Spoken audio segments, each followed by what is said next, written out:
ফারহান, জি। আপনার সাথে কিছু কথা ছিল।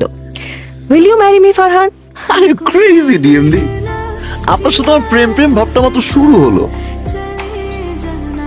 আপনি আমার প্রপোজ করছেন, আমি আপনার প্রপোজ করছি, কিন্তু আমরা কোনো রিলেশনশিপে নাই। সেখানে বিয়ে, আমি আসলে ক্যারিয়ার এমন একটা জায়গায় আছি, সেখান থেকে বিয়ে করা so tough. You are crazy DMD. আসলে ফারহান, বাসা থেকে বিয়ের জন্য প্রেশার দিচ্ছে তো। আচ্ছা আপনি বলেন না আমার কি করা উচিত? Your life, your choice. আপনি মন চাইলে বিয়ে করবেন, মন না চাইলে বিয়ে করবেন না। Take time DMD. I am so sorry Farhan. It's okay. আমরা এই ব্যাপারটা অফিসে কারোর সাথে শেয়ার না করি। ওকে। হ্যালো, আমি তোমার সাথে থাকতে পারছি না ডিএমডি।